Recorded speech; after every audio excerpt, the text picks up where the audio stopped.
최고 매출액 이건 어느 정도인가요? 20억이 조금 넘었던 것 같아요. 연으로 따지면 200억이 좀 넘는? 주부나 직장인, 대학생들도 부업으로 할 수 있을까요? 네, 지금 이 시점에서도 충분히 가능하다고 생각해요. 100에서 200만 원도 가능하다고 봐요. 저한테 유일하게 하나 있었던 건 가난을 벗어나고 싶었던 강력한 그런 동기부여. 더 이상 회사는 가기 싫다라고 했던 그 마인드. 대표님 안녕하세요. 안녕하세요. 간단하게 자기소개 한번 부탁드려도 될까요? 네, 안녕하세요. 저는 온라인 플랫폼을 운영하고 있는 투투렉이라고 합니다. 제 이름은 이규환이고요. 사실 뭐 많은 거를 하고 있다고는 하지만 결국엔 하나의 줄기에서 뻗어나오는 비즈니스여서 그냥 한 개예요. 그러면 창업을 결심하게 된 계기는 무엇인가요? 사실 저는 굉장히 지독하게 가난했었어요. 가난을 진짜 정말 벗어나고 싶었거든요. 처음에는 공부를 열심히 해야 된다고만 알고 있었어요. 열심히 준비해서 좋은 회사에 취업을 했는데 한 3년 정도 다녔는데 정말 답이 안 나오는 것 같더라고요. 그래서 이거는 아니다 싶어서 내가 내 사업을 한번 해보자 라고 생각을 해서 시작을 했는데 돌아보니까 13년 정도를 벌써 했더라고요. 횟수로는 14년 정도 됐더라고요. 그럼 맨 처음 시작하신 온라인 비즈니스는 어떤 거인가요? 처음에는 미국 구매 대행이었어요. 초기 투자 금액은 어느 정도 드셨어요? 그때 제가 마이너스 통장 1,800만 원하고 신용카드 2장, 동생 시집갈 돈 4천만 원 정도 대출을 받아서 동생한테 그렇게 시작을 했던 것 같아요. 그러면 최고 매출액 이건 어느 정도인가요? 고객 결제 기준으로 이야기를 드릴게요. 20억이 조금 넘었던 것 같아요. 월 매출이요? 예, 연으로 따지면 200억이 좀 넘는? 온라인 구매 대행 이런 것도 트렌디함을 유지하는 게 좀 중요하다고 듣긴 했거든요. 그런 트렌디함을 유지하는 비결은 뭐라고 생각하시나요? 트렌디함을 유지하기 위해서 잘 되든 잘 되지 않든 늘 매일매일 생각하고 고민하고 새로운 걸 찾고, 사실 이거를 딱 한마디로 요약하자면 남이 돈을 어떻게 버는지에 대한 그런 호기심을 멈추지 않았던 것 같아요. 상품은 디폴트로 까는 거예요. 무조건 상품에 대한 새로운 신상품은 그냥 당연히 기본적으로 알아야 돼요. 매일매일 연구하고 매일매일 봐야 되고, 내가 좋아하는 카테고리, 좋아하지 않는 카테고리라도 다 봐야 되는 건 기본이고, 뭐 예를 들어서 요즘에 가장 핫한 플랫폼이 롯데온이에요. 이제 거기가 무혈 입성이었어요. 최근에 물건만 올려도 쉽게 주문이 일어나는 곳. 그러니까 이제 그런 것들도 미리 알아야지, 선점을 해놔야지 또 고객이 주문이 들어왔을 때 처리할 수 있잖아요. 예전에 제가 처음 시작할 때만 하더라도 동남아시아 시장은 인터넷이 되긴 돼? 라는 그런 시장이었는데 최근에 급부상하면서 뭐 라자다, 쇼피, 큐텐 이런 쪽 계속 알아보니까 하다 보니까 지금 베트남에 수출도 하고 있고. 그럼 그런 새로운 정보들은 주로 뭐 직접 서칭을 하시는 건가요? 온라인으로도 찾을 수 있고요. 그리고 뭐 유튜브로도 검색을 많이 하고, 그리고 저는 이제 파트너사들이 많잖아요. 그분들하고 소통을 많이 하면서도 정보를 얻게 되고, 현지에서 사업을 하고 계신 사장님들하고도 이제 가끔 통화하면서 요즘 이게 좋더라, 이런 것들을 그냥 지속적으로 끊임없이 받는 것 같아요. 대표님이 생각하시기에 이런 온라인 쇼핑몰이 주부나 직장인, 대학생들도 부업으로 할 수 있을까요? 네, 지금 이 시점에서도 충분히 가능하다고 생각해요. 예를 들면은 제가 2011년도 당시 이 비즈니스에 뛰어들었을 때 그때 많은 사람들이 저한테 했어요. 야, 거기 완전 레드오션이야. 그거 쉽지 않아. 그런데 지금 2022년에도 또 똑같이 야, 거기 레드오션이야. 너도 스마트 스토어해? 너도 구매 대행해? 이런 얘기가 들린단 말이에요. 그런데 저는 2011년도부터 지금까지 살아남았고, 지난달에 시작하신 분들 중에서도 벌써 매출액이 수천만 원 내는 사람들도 있는 걸 보는 걸 보면은 제가 봤을 때는 누구나 다 할 수 있을 것 같아요. 물론 성공하는 사람은 일부일 수도 있겠지만요. 가능성은 여전하다라고 말씀드리고 싶어요. 그럼 대표님이 생각하시는 성공하는 사람의 특징은 뭐가 있을까요? 일단 일희일비 하지 않는 사람들이 잘 하는 것 같아요. 예를 들면은 이거예요. 우리가 한 달에 300만 원 남짓한 월급을 받기 위해서 16년을 공부합니다. 총 16년을 공부해서 겨우겨우 어렵게 취업을 해서 300만 원 남짓된 돈을 받아요. 그런데 이 일은 300만 원 벌자고 들어온 사람 별로 없어요. 한 월천 벌고 싶다 들어오는데 한두 달 해갖고 월천을 번다는 거는 너무 말이 안 되지 않나요? 그만큼 노력을 많이 하셔야 돼요. 그래서 인내력이 좀 있어야 돼요. 두 번째는 일희일비하지 않는다고 말씀드렸던 거 그거랑, 세 번째는 호기심, 그리고 집요함, 그리고 남들이 어떻게 돈 버는지에 대한 그런 좀 욕심, 그리고 마지막으로 그 목표에 도달할 거라는 강력한 그 뭔가 동기부여, 그런 것들이 딱 갖춰주면은 저는 충분히 성공할 수 있다고 생각을 해요. 그리고 또 하나 기본적인 컴퓨터 활용 능력은 필요하다고 생각해요. 아무래도 우리가 하는 일이 온라인이잖아요. 그래서 포토샵까지 필요 없고 네. 네이버에 가입은 할 수 있는 거, 온라인으로 쇼핑은 할 수 있는 거 정도, 그 정도만 해도 충분하고, 구매 대행 같은 경우는 직구를 그래도 한두 번 해본 사람, 그 외에는 사실 누구나 할 수 있다고 생각해요. 그럼 대표님은 앞서 말씀해주신 그런 성공 요건에 다 충족하시는 건가요? 안타깝게도 아니었어요. 저는 온라인으로 쇼핑을 한 번도 해본 적이 없는 사람이었어요. 제 첫 직구가 제 상품이 아니었어요.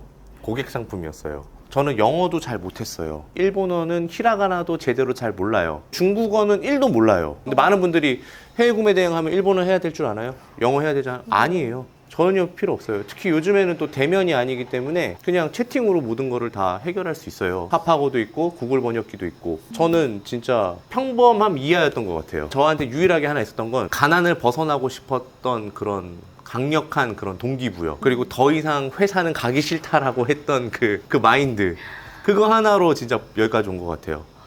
그러면 대표님이 지금 현재 시점에서 추천하시는 온라인 부업은 어떤 게 있을까요? 저는 아무래도 지금 막 들어가려고 하는 사람들은 자본금도 넉넉치 않을 거라고 생각을 해요. 그리고 직장을 다니고 있고 안정적인 삶을 유지하면서 새롭게 시작을 해서 잘 키운 다음에 트랜스퍼하고 싶을 거예요. 그래서 그 조건에 부합한다면 두 가지가 있는데요. 하나는 위탁 판매와 또 하나는 구매 대행이 있을 것 같아요. 네. 이 두 가지의 특징은 뭐냐면 자본금이 크게 필요하지 않아요. 100에서 200만 원도 가능하다고 봐요. 신용카드 하나 정도만 있고 한다면 저는 나쁘지 않다고 봐요. 요즘에는 셀러들이 많아지니까 그런 선정산 해주는 회사들이 많이 생겼어요. 그걸 통해서 정산금을 미리 받아서 또 결제 대금으로 활용할 수 있고, 그리고 신용카드는 결제 주기가 또 한 달이잖아요. 네.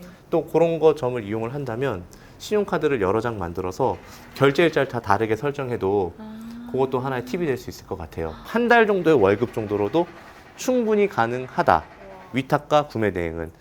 마찬가지로 위탁도 국내에서 또 도는 거니까 배송도 빠르고 정산금도 빨리 받을 수 있겠죠.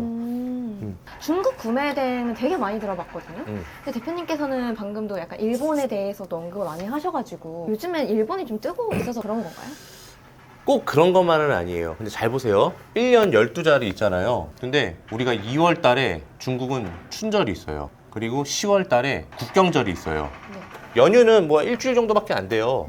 근데 앞뒤로 일주일씩 쉬는 회사들이 많아요. 그러면 2월 달 한 달 날려 먹어요. 10월 달 한 달 날려 먹어요. 총 12달 중에 2달을 우리가 일을 할 수가 없어요. 그렇죠? 그런데 최근에 무슨 사건이 터졌어요? 중국 봉쇄 사건이 네, 터졌죠. 그쵸. 그러면서 3월과 4월을 다 날려 먹었어요. 자, 그러면은 8개월이죠. 8개월밖에 일할 수 있는 시간이 없는 거예요. 네. 고정비는 그대로 나가죠. 직원 채용했는데 야 미안한데 중국 봉쇄니까 너도 월급 봉쇄야 라고 할 수는 없잖아요. 안 되죠. 그렇죠. 그래서 하지 말아라가 아니라 이것도 하면 좋지만 추가적으로 그래도 배송이 빠르고 말이 좀 통하는 일본으로 하는 것도 좋지 않겠냐 네. 라고 해서 일본 구매 대행을 추천을 했는데, 최근에 또 제가 일본 구매 대행을 추천한 이유가 하나 있어요. 우리가 불매운동이 언제 일어났죠? 2019년 8월에 일어났어요. 네. 라면을 좀 예를 들게요. 일본 컵라면의 검색량이 한 요 정도 됐어요. 19년 8월이. 자, 그런데 이때 불매운동이 터지면서 트래픽이 확 줄어들어요. 아무도 안 산다 이거야. 사는 것도 눈치가 보이고 먹고 싶어도 에라이 하면서 안 사요.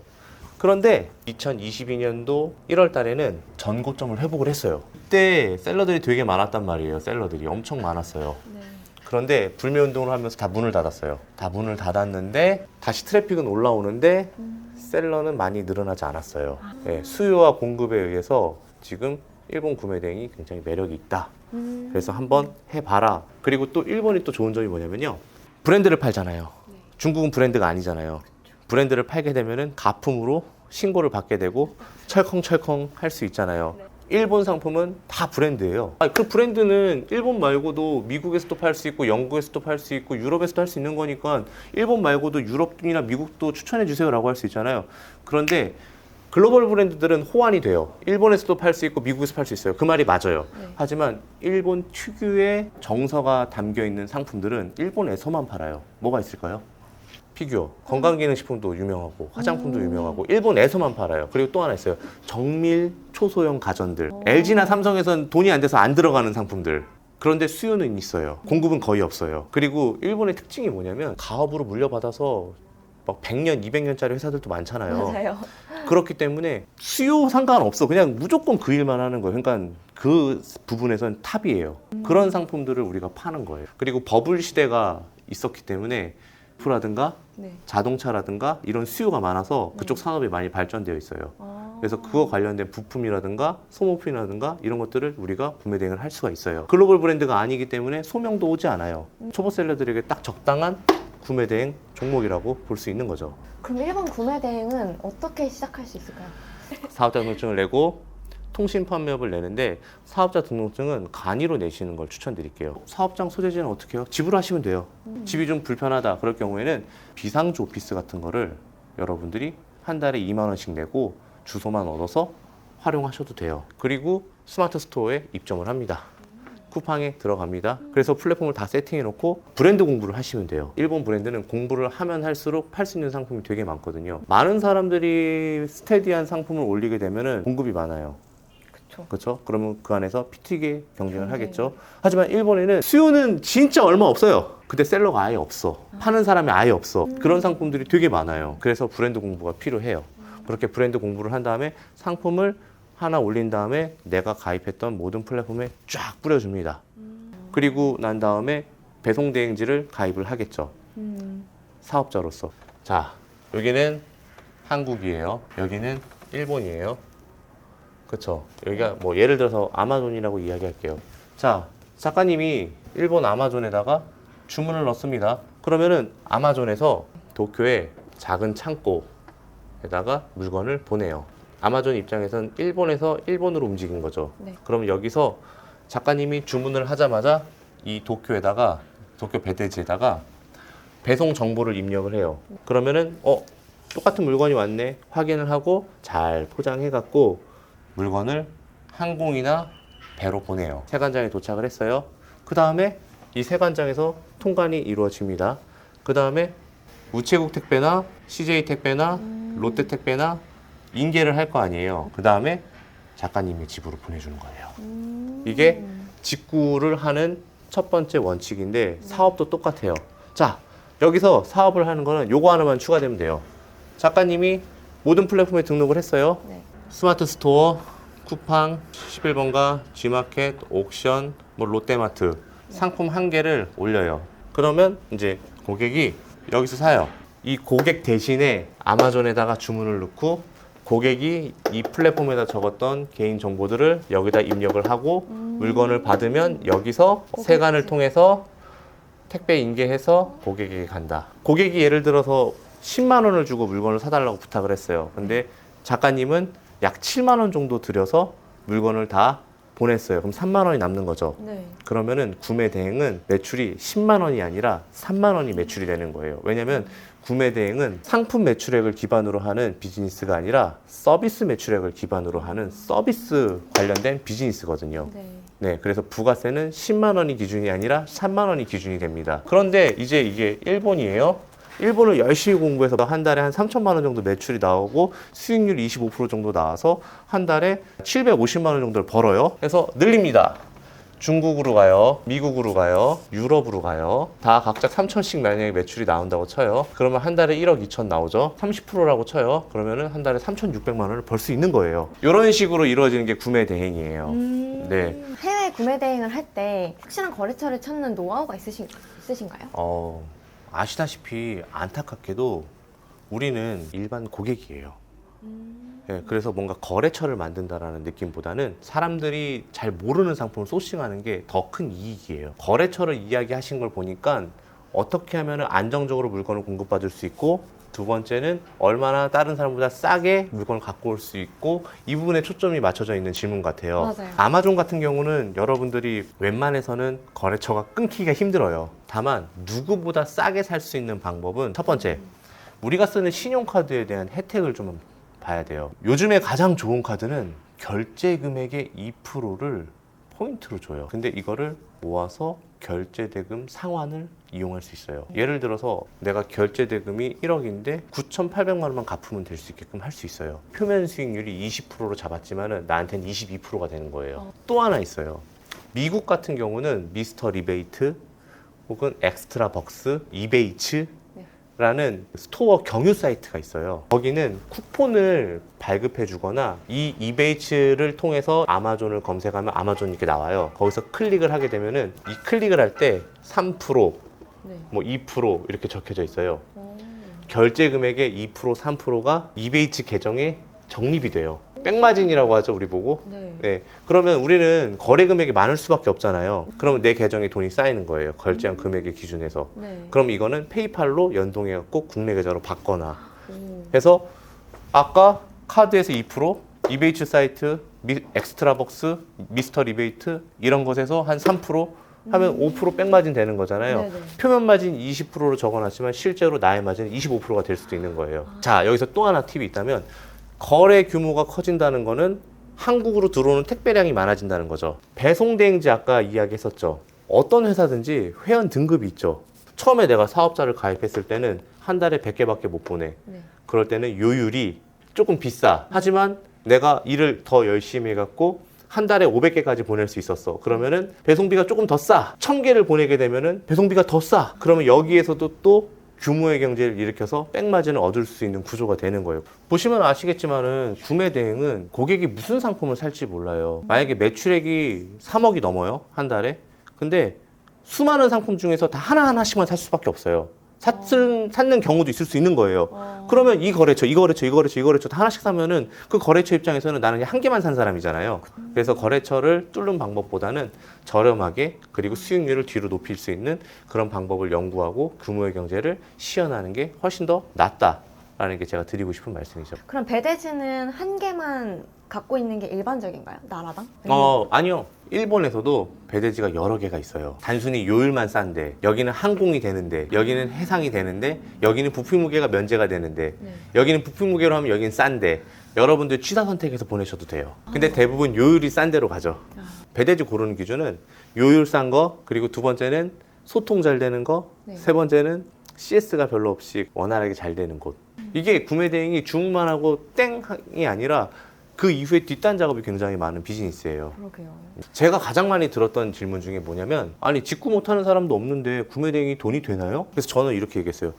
직구를 하는 사람의 시장과 구매 대행을 하는 시장은 별개의 시장이다. 그리고 또 하나, 구매 대행도 구매 대행 못하는 사람보다도 더 싼 곳을 갔다가 올려놨을 때 내가 직구할 때보다 더 싼 금액이 있는 상품들도 있어요. 간혹 가다가 내가 아마존에서 직구하는 것보다 쿠팡 거기 사는 게 더 쌀 때가 있어요. 참고로 저도 직구 잘 안 해요. 저도 스마트 스토어에서 많이 사요. 정말요? 너무 반전인데요. 네, 안 해요. 중이 제 머리 못 깎는다고. 귀찮아. 네, 너무 귀찮아요. 그런 것들을 대행해주는, 그래서 제가 서비스라 그런 거예요. 쇼핑몰 같이 뭐 위탁 같이 이런 것들은 상품 매출액을 매출로 잡아서 네. 판매된 금액의 부가세를 부과를 해요.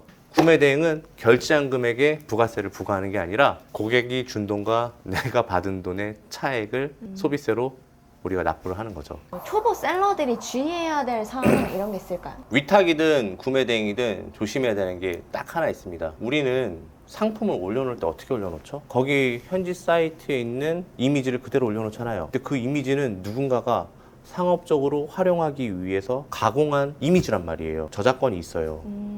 근데 그거를 훅 갖고 와서 쓰거나 이럴 때 위험할 수 있죠. 그래서 최대한으로 막을 수 있는 방법은 우리나라에서도 키프리스라고 있어요. 키프리스에서 이 브랜드에 대해서 저작권이나 상표권이나 디자인권이 있는지 한 번쯤은 확인해 보시고 업로드 하시는 게 좋아요. 그리고 상품을 판매를 하려면 사람들이 검색을 해야 되잖아요. 네. 검색을 할 때 그 상품의 키워드를 검색을 하잖아요. 네. 근데 그 키워드조차도 못 쓰게 되는 경우가 있어요. 쓰게 되면 안 되는 경우가. 그것도 마찬가지로 상품명을 정할 때도 키프리스에서 다 검색을 해보셔서 이게 등록이 안 되어 있네? 한번 써도 되겠네?